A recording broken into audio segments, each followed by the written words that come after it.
Governor Malloy has announced a major deal with the state labor unions that may affect state budgets for decades to come. Unfortunately, this will have a minimal impact on next year's projected $1.5 billion deficit. $1.5 billion.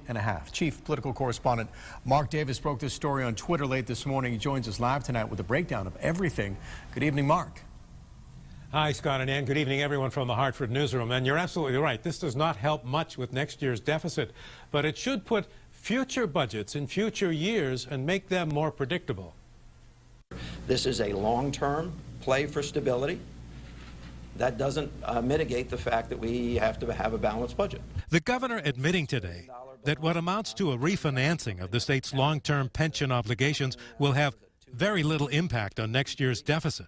But by making more predictable payments to the fund that covers pensions for more than 30,000 retired state employees, the state avoids a catastrophic increase in those payments over the next decade and a half. When the state budget director told state lawmakers last week that about half of next year's budget deficit was for pension payments that could not be cut, he also told them that those payments would balloon catastrophically over the next 15 years. Without these changes, the state's pension obligations will balloon up to nearly $7 billion in a single year, represented on this graph by the broken blue line. The changes announced today make the payments lower and more predictable over a longer period of about 3 decades, represented here by the solid line.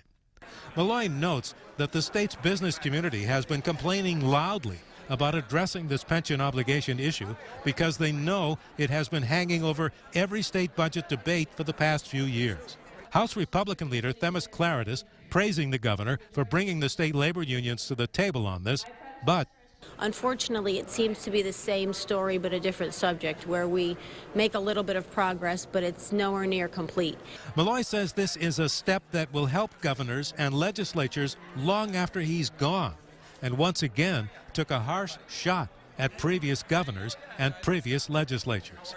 The can got kicked down the road not to find a solution, to avoid one. Now, the new state legislature will get an opportunity to give thumbs up or thumbs down on this deal. The governor figures they'll give a big thumbs up, starting with their legislative session that begins on January 4th. Live from the Hartford newsroom, Mark Davis, News 8.